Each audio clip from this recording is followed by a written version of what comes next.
It's 8 o'clock and we're back to analyze, discuss, debate, and talk about some of these biggest stories making headlines. Good morning to you. You're listening to FlowFM 92.7, your go with the Flow radio station. My name is Adeyemi. And I'm Danielle Shitta-Bey. Thank you for joining us on the headline news analysis this morning. Good morning to you, Nicholas. Good morning. How are you doing today? How's your trip down here? I'm fine, thank you. All right, that's great.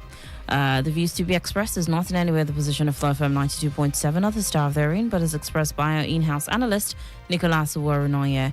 Also, we're streaming live on YouTube and on Facebook at FlowFM 927. All you have to do is get on any of these apps on YouTube or Facebook and get on live action happening in the studio right now.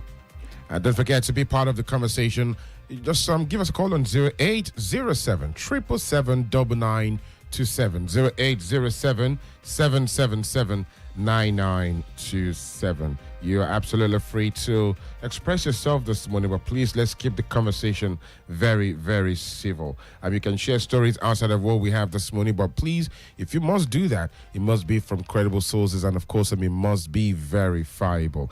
Let's get right into the stories this morning, and I'm picking up on the first story. All right. The International Council for Ifa Religion has appealed to the Alaafin of Oyo, Oba Bimbola Owade, and the Oni of Ife, Oba Adedayo Ogunwusi, to put aside their differences over seniority and work together for the progress of the Yoruba nation. The council also made the call in a communique that was issued during the 2025 Isese Day celebrations, stressing that the unity between the revered monarchs will enhance peace and development, and also urged in the same statement, President Bola Tinubu to recognize traditional religion by declaring August 20 and 21 as public holidays, just as is done for the Christian and Muslim faiths. Well, that's quite... it has been an issue for a while now, and I think it revolves around this unsettled issue as to who is the senior between the Oni of Ife and the Alaafin of Oyo. But it's a very controversial matter, and I'm equally conscious of the fact that yes, I speak Yoruba very well. I understand the culture, but I'm not a Yoruba man. So there is always a need. Wherever you find yourself, there is a need to be very careful, because even if you're a Yoruba man and you don't happen to hail from any of these two, Oyo or Ife, there is that likelihood that any comment you make, might be deemed to have come from somebody that does not understand a lot of things, But be that as it may, what is incontestable is the fact that the Ife is largely, believed as the cradle of a Yoruba civilization. It is a well-documented and respected view.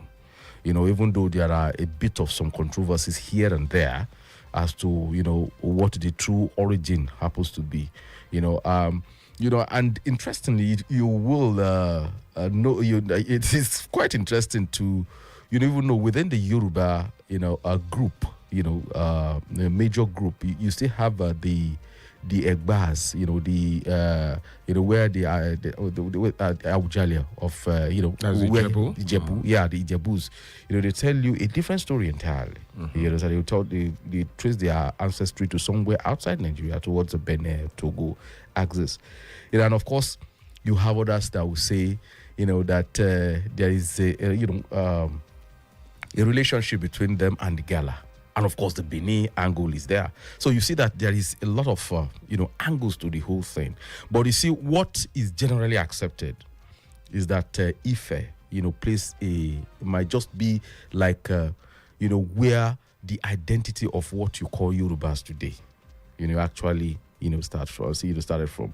But of course, that is legend. That is culture. That is, as far as a historical, antiquities has to go. But when it comes to the issue of official gazetting, that is where the issue is right now. Because you must not, even when you are talking about the history of Yorubas, it's less negligible. In fact, you can't even neglect it at all. It's the story of the Oyo Empire. You see, in terms of giving the Yoruba race a concrete nationhood, you can't speak about that without mentioning the Oyo. Yes, because in terms of structure, rulership structure, conquest and the rest of them, an empire, sort of. You understand? You're talking in terms of your empire. So now that is where the irreconcilable difference starts from. So of course, when the Ooni of Ife decides to, title a person as Okalomo of Odua, of course, the Alaafin took offense. That no, you cannot name somebody the Okalomo of Odua. But this is just my opinion, and it's not. But I believe that if it is generally accepted that Odua was a king in Ife, and I think it's within the purview of the Ooni of Ife to do that naming. This is my belief. Okay. It's just like the Alaafin of Oyo can decide to name an Are Ono Kakanfo of Yoruba land, because yes, Are Ono Kakanfo has always been a title that is, that stems attached to your empire. Yeah, you understand. So see, this is the way I see it. Except there are other pictures underneath that we are not seeing. Because of course there is also this conspiracy theories that sometimes. When things appears to be tensed, things like that, some of these owners of Nigeria might just decide and create a spectacle for Nigerians to distract Nigerians. Maybe that is just what is happening, But again, it brings to fore the interesting perspective. One of those things that make Nigeria unique: the histories, the traditions, the antiquities, that make us so unique as a nation. And that is what is playing out in the southwest of Nigeria. Two major, traditional monarchs in Yoruba land. And honestly, for me, I think it's a big plus, really, because it affords an opportunity to re-examine all those things we believe, all those things that we have always known. And it's an opportunity to unearth new things, because between the last 2-3 days, you can imagine the tomes of archived materials that I've been reading, on the origin of the Oyo Empire, the Ife, and the rest of them. This angle of the Igala was a new thing to me. I was just reading about that one, about the so-called Odua, having been a prince of Benin, first going to Igala. The Igala people saw him at the side of a river. They took him, he stayed with the Ata of Igala for a while and decided to go to Ife. That is another angle. If you ask an Igala man, he's going to tell you that same story. So that is the beauty of culture, anthropology, and the rest of them. And I think we should have an open mind, but I think it shouldn't degenerate to a situation where there should be name calling and conflict. All right. Yeah. In fact, if you read the statement coming from the spokesperson of the of the Ooni of Ife, I think it's not something that I want to, as a cultured person. It's not a statement that I would like to, but I think it's quite derogatory. Again, how do we bring the presidents into this? That's one. On the other side, it's not the first time we're seeing, this battle of supremacy play out among traditional rulers. Yeah. We of course, what's still going on in Kano. That's of Let's not even go there. What's going in doing Benin City, exactly, and around the axis as well too. So, who settles it? Because again, these are people that matters should be taken into. You see, I think everything has to do with, colonialism, really. Colonialism had to, colonialism came in and disrupted that original system we had, and, within that arrangement, you had a situation where the traditional rulers were downgraded, So, you see, bring it, like you asked, what can the presidency do? There has been a lot of proposals into federal government to give the traditional monarchs a role to play. You understand? But you see, for me, I think whether they get a role to play or they don't get a role to play largely depends on how the traditional rulers have concocted themselves. I'll give a very good example. Look at what is happening between the Benin and the Igbake in Edo State. The Oba of Benin just waking up suddenly and decided to strip, the Ezes, the traditional rulers of Igbake. Now, you might not know the Igbake. Igbake is the Ika Igbo speaking part of Edo State. Edo State, yes. And they say it stretches into Delta State, Abo, and its environs, above all, and the rest of them. This is a subgroup that the Ika language is a variant of Igbo language.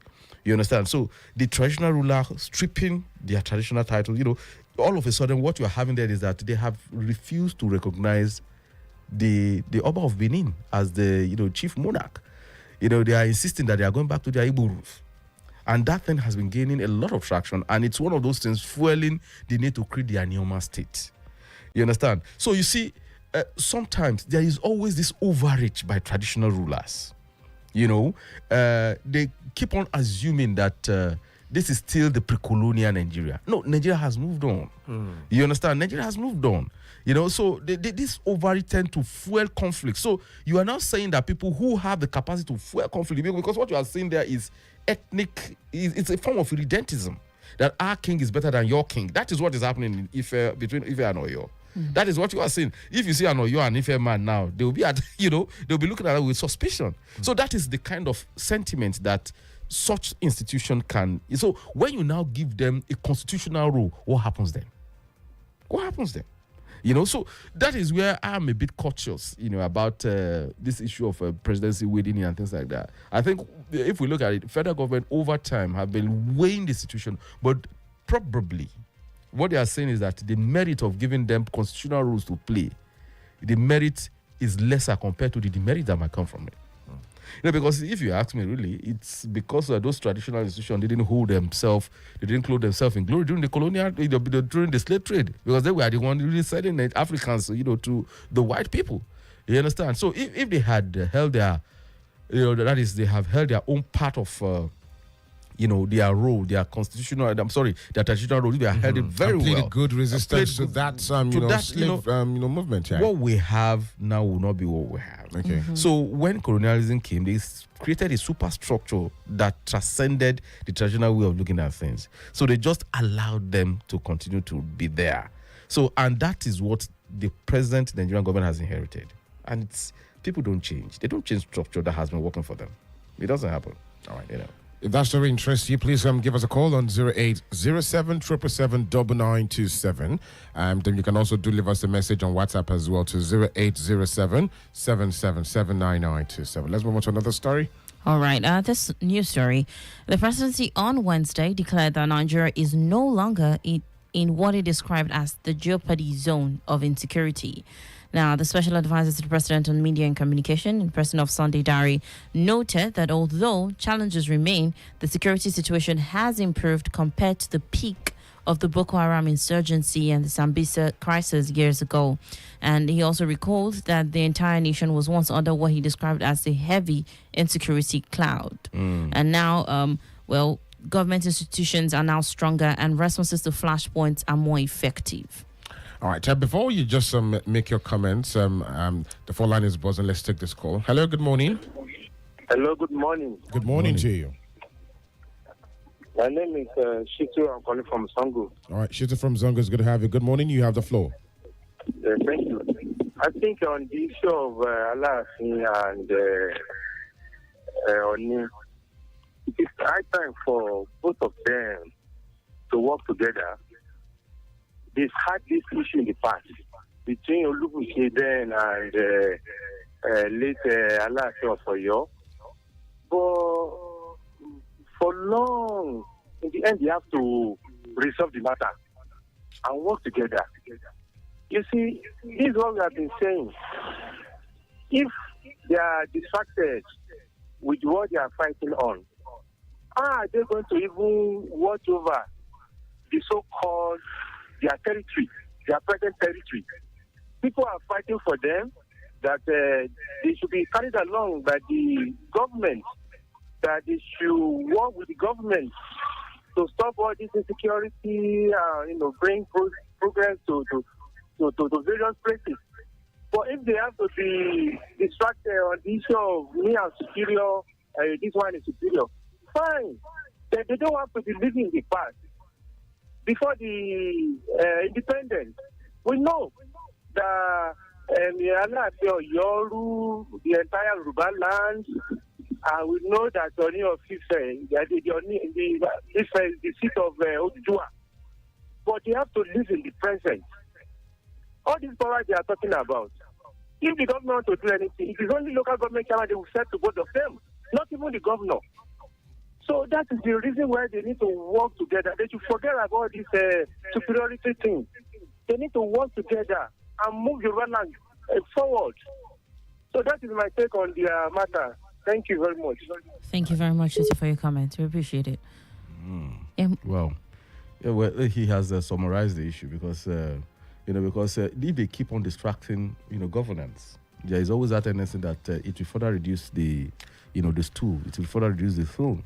And don't forget that, within that Yoruba axis, you still have this controversy you have in a war.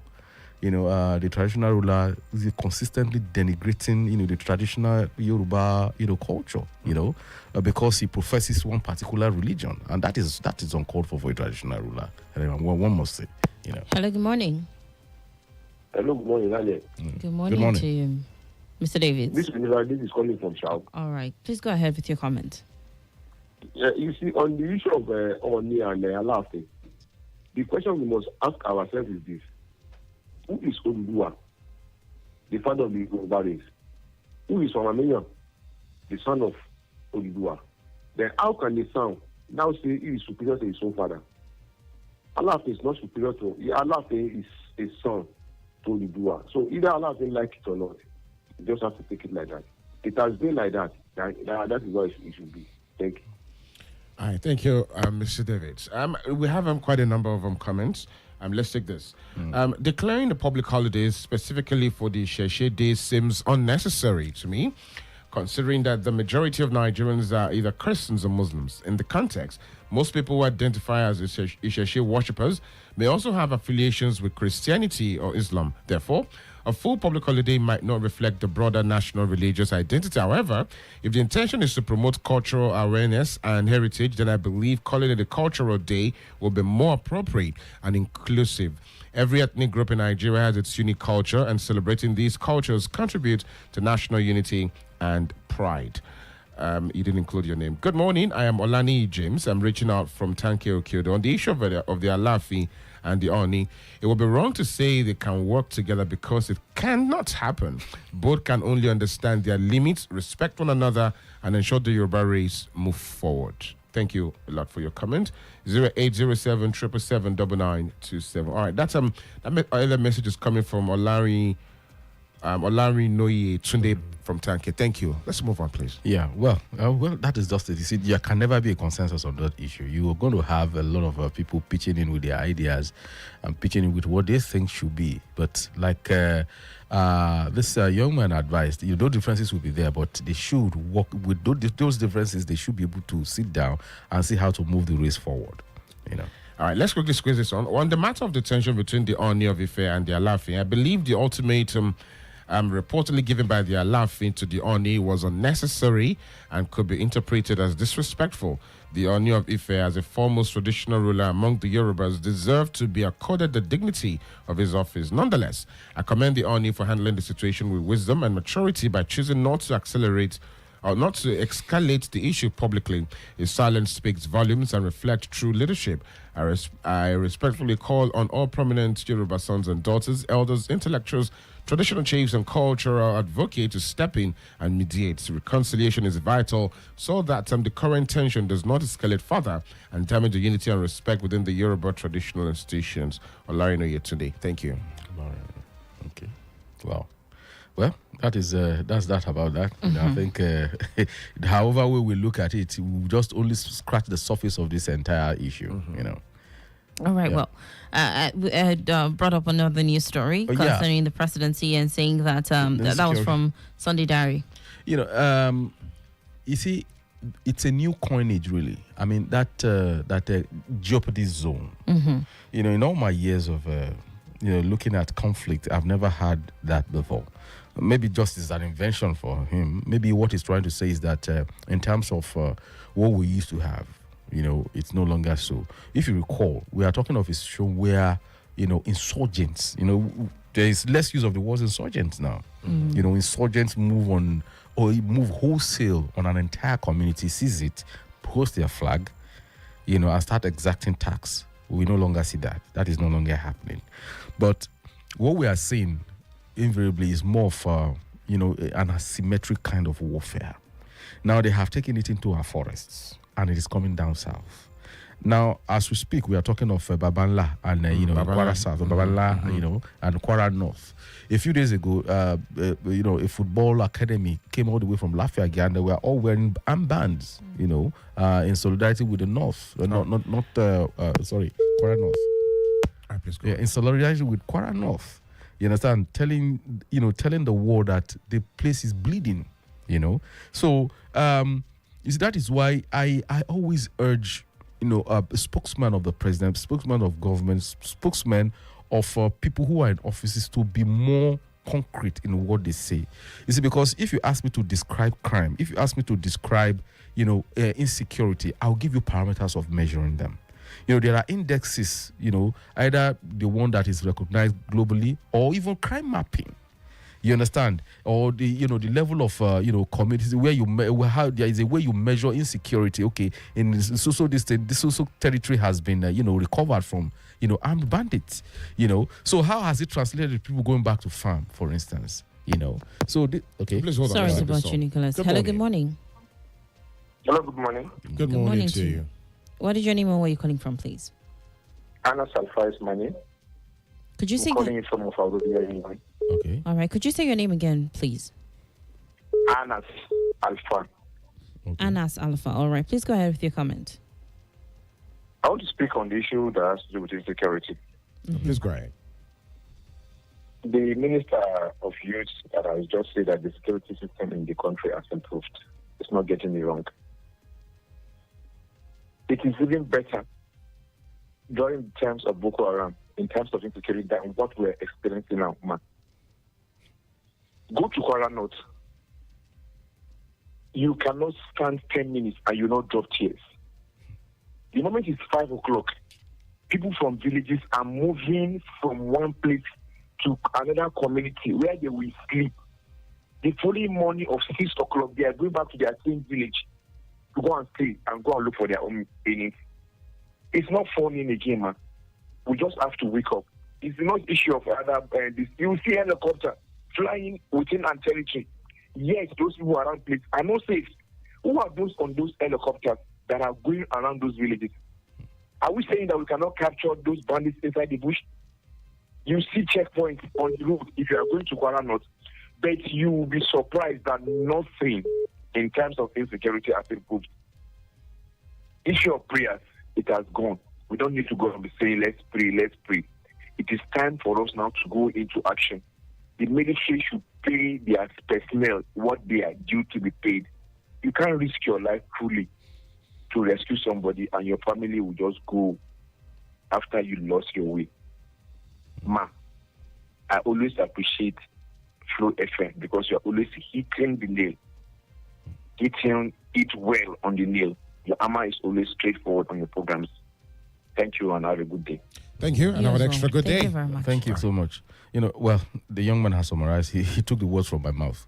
The thing is that, even before he said, Sunday Darius, I would have expected him to tell us the condition of the IDPUs. How many of the IDPUs have returned to their original communities? How many IDPUs do we have? You see, those are measurable ways of saying, okay, insecurity is waning. Because you don't give us that. You just said that we are no longer in jeopardy zone. What does that mean? What does that even really mean? So, like I said, a lot of people have been, I think they are coming to terms with it, that the real problem is the lack of political will in solving the insecurity issues. Well, I think it is not unsurmountable. As far as I'm concerned, I don't think it's unsurmountable. There are lots of political issues that are not resolved around this insurgency. And that is why the thing continues to, we keep on having all those complexity. Say, for instance, we were talking about the issue of, state police. Initially, about 1 or 2 years ago, when President Bola Ahmed Tinubu came into power, the state police team was on front burner. I recall that at that time I attended a conference here. That is, there was this stakeholders, talk in University of Ilorin where they brought about 3 professors, of law and political science, and they spoke extensively about it. That they are in full support of it, and that is coming into North Central, where ordinarily that kind of idea, is viewed with suspicion. You have a lot of northern governors saying that yes, actually we need the state police right now. That was where you used to have resistance. Now the resistance have broken down. They are saying, yes, we have it now. But you still see the presidency balking. What exactly is going on? So those are some of the issues that we need to really trash if we really want to solve this, if we really want to solve this problem of insecurity once and for all, All right. 0807 777 that number connected directly into the program. Let's see if we can just quickly touch on our last story and then conclude this morning. All right, still on the federal government, they've begun implementing a major reform that allows colleges of education across the country to independently run both national certificate in education and degree programs without university affiliation. Now, the Minister of Education, Dr. Tunji Alausa, that was represented by Saeed Hamed, described the move as a historic milestone made possible by the federal colleges of education as well. Now, it's saying that a reform will revitalize teacher education, expand access, and enable the production of graduates with both NCE and BEd qualifications. That's a very good one, if you ask me. I think, because... Sorry to butt you, Nicholas. Let's take this call. Hello, good morning. Hello. Hello, good morning to you. What is your name and where are you calling from, please? Good morning. It's Kenny from Tanke. Kenny from Tanke. Please go ahead with your comment. Yeah, I just want to quickly talk about the insecurity that you're talking about. Mm-hmm. You see, isn't Croatia the case study? I listened to the last caller speak about Quran, and I guess I'm a testament to that, and I can give it good testimony about what is about in Quran. Because of the work I do, I remember 2 weeks ago I was asked to go to a certain place which I don't want to mention in Quran, and I told the person that was to give me the job that I'm not going to go there to work. He was like, no, it's an honorable that owns this job. I said, no, I'm not going to go. That let the honorable come down himself and lead us to that location. He said the honorable is to come home. I said, wait, if honorable is coming home, he knows what is happening in his town. He comes home fully armed, with fully armed soldiers. But you're not asking me to go to a certain place without fully armed.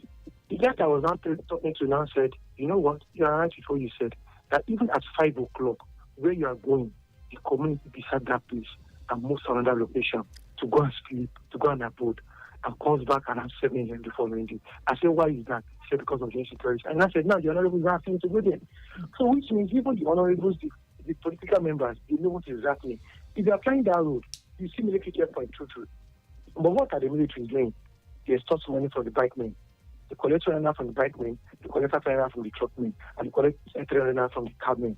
Now tell me, if there is an insurgent in front, maybe 1,000 miles away from where when you see one checkpoint, and you go and make the security man, you will tell you that the jurisdiction doesn't cover that area. So who are we to run to? So the security architecture of this country is bad, and we have to write our leaders. We have to write the political stance because they know what to do, but because they are secured to some extent in their own ground. Imagine if it was a political son that was captured, 24, 48 hours, because that he has been released, because the ransom would have been paid.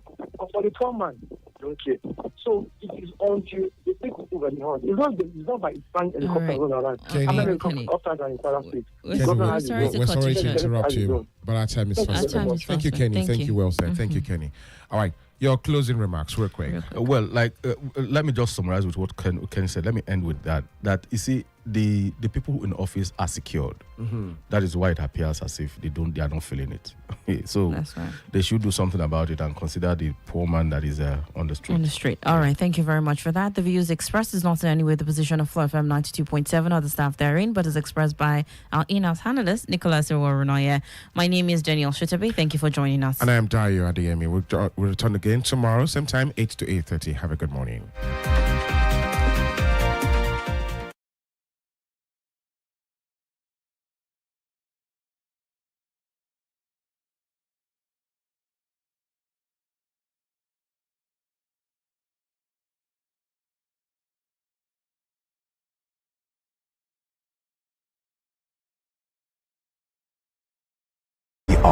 Non-stop vibes, non-stop hits.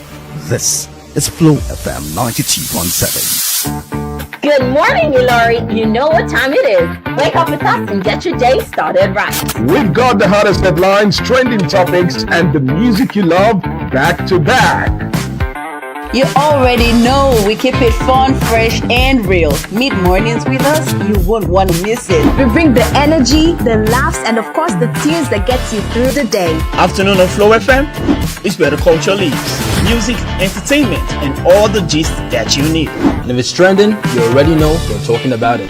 Stay locked in, Ilorin. It's Flow FM, baby.